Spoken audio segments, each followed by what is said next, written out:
स्वागत है दोस्तों आप सभी का एपीएस स्ट्रेटेजी ऑफिसर के यूट्यूब चैनल पे। सभी दोस्तों को जय हिंद, वंदे मातरम। दोस्तों बहुत सारे बच्चे बेसब्री से कमेंट कर रहे थे कि सर जो बीएसएफ हेड कांस्टेबल एएसआई का फिजिकल है इसमें हाइट के अकॉर्डिंग वजन कितना होना चाहिए, यानी हमारा हाइट 170 सेंटीमीटर तो हमारा वजन कितना होगा।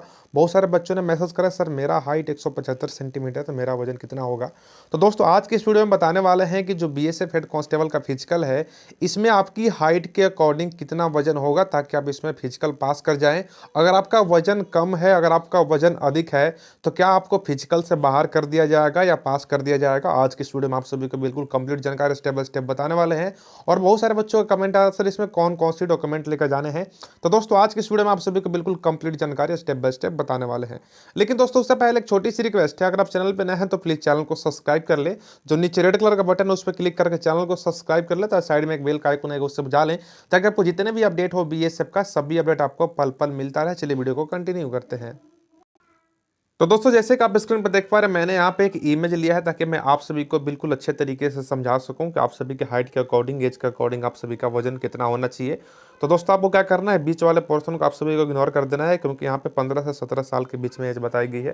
तो आप इसको इग्नोर कर देंगे, बाकी इन तीनों चीज़ों का आप बिल्कुल ध्यान से सुनेंगे और समझेंगे ताकि आप सभी को भी समझ में आ जाए कि आपकी जो हाइट है किसके अकॉर्डिंग कितनी होनी चाहिए।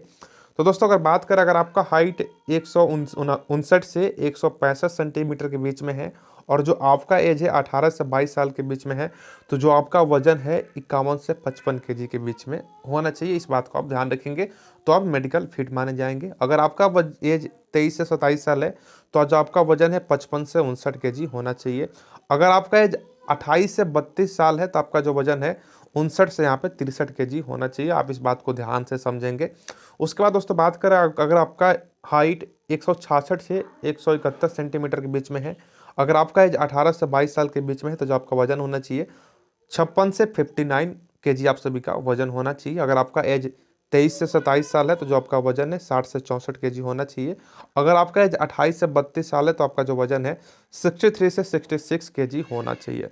उसके बाद दोस्तों अगर आपका हाइट 172 से 178 सेंटीमीटर के बीच में आता है, अगर आपका एज 18 से 22 साल है तो आपका जो वजन है 59 से 63 केजी होना चाहिए। अगर आपका एज 23 से 27 साल है तो आपका जो वजन है 64 से 59 होना चाहिए। अगर आपका एज 28 से 32 है तो जो आपका वजन है 67 से 71 होना चाहिए।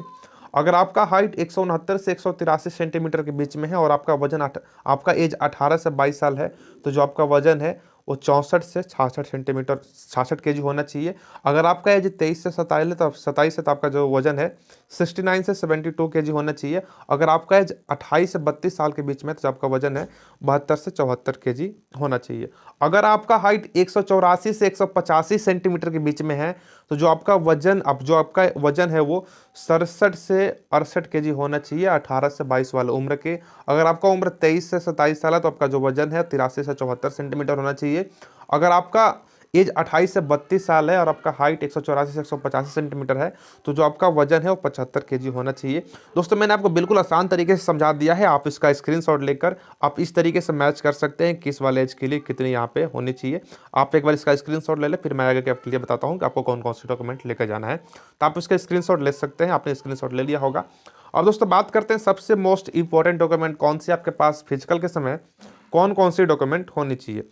तो दोस्तों सबसे पहला डॉक्यूमेंट है आप सभी के पास 10th का मार्कशीट होना चाहिए। जी हाँ दोस्तों, 10th का मार्कशीट से ही आप सभी का जो डेट ऑफ बर्थ है, जो आपका नाम है, उससे वेरीफाई किया जाएगा। और आप सभी को एक बात को ध्यान रखना है, जो आपका आधार कार्ड पे डेट ऑफ बर्थ है और नाम है वो 10वीं के मार्कशीट से मैच होना चाहिए। अगर मैच नहीं हो रहा है तो आप आधार कार्ड को जल्दी से जल्दी सुधरवा लें, क्योंकि दोस्तों अगर मिसमैच होगा तो आपको वहाँ से डॉक्यूमेंट वेरिफिकेशन से बाहर कर दिया जाएगा। उसके बाद दोस्तों आप सभी के पास 12th का मार्कशीट होना जरूरी है, क्योंकि दोस्तों जो भर्ती है 12वीं पास पे तो आप सभी को वहाँ पे 12वीं का मार्कशीट दिखाना पड़ेगा। तो इस बात को ध्यान रखेंगे, आपके पास 12th का मार्कशीट होना जरूरी है। दोस्तों मैं आपको जितने भी डॉक्यूमेंट बता रहा हूँ ये सभी मोस्ट इंपॉर्टेंट डॉक्यूमेंट है और ये सभी डॉक्यूमेंट आपके पास फिजिकल के समय होना चाहिए और इनका एक ओरिजिनल कॉपी और एक जीरोक्स कॉपी आप सभी के पास होना चाहिए। उसके बाद दोस्तों आप सभी का फिजिकल में 6 से 8 पासपोर्ट साइज फोटो होना जरूरी है, क्योंकि दोस्तों फिजिकल में फोटो का काम पड़ता है। इस बात को ध्यान रखेंगे, आपके पास 6 से 8 पासपोर्ट साइज फोटो होना जरूरी है, इस बात को आप ध्यान रखेंगे।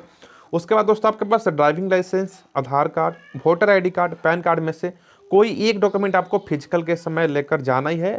इस बात को ध्यान रखेंगे। अगर आपके पास ड्राइविंग लाइसेंस है तो आप उसे लेकर जा सकते हैं, आधार कार्ड है तो आधार कार्ड लेकर जा सकते हैं, वोटर आईडी कार्ड है तो वोटर आईडी कार्ड लेकर जा सकते हैं, पैन कार्ड है तो पैन कार्ड लेकर जा सकते हैं। एंड दोस्तों इन 4 डॉक्यूमेंट में से आपके पास कोई ना कोई एक डॉक्यूमेंट होना जरूरी है। अगर आपके पास चारों डॉक्यूमेंट है तो आप चारों लेकर जा सकते हैं, किस तरीके से कोई दिक्कत नहीं है।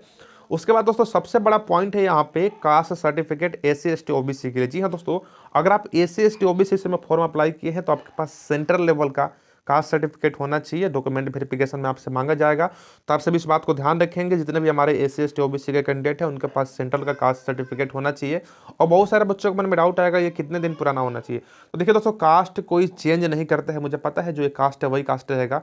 लेकिन दोस्तों फिर भी आपके पास 6 मंथ या 1 ईयर्स के अंदर आपके पास कास्ट सर्टिफिकेट है तो आप उसे लेकर जा सकते हैं। अगर आपके पास अभी समय है तो आप इसे नया बनवा सकते हैं। तो आप कोशिश कीजिएगा आपके पास 6 मंथ से पुराना कास्ट सर्टिफिकेट ना हो। SC ST OBC के लिए सेंट्रल का होना चाहिए। उसके बाद दोस्तों यहाँ पे EWS, जी हाँ दोस्तों, जनरल में एक कैटेगरी है, इकोनॉमिक व्हीकल सेक्शन के लिए यहाँ पे एक EWS सर्टिफिकेट होता है। अगर आपने उसमें फॉर्म अप्लाई किया है तो आपके पास EWS होना जरूरी है, इस बात को आप ध्यान रखेंगे।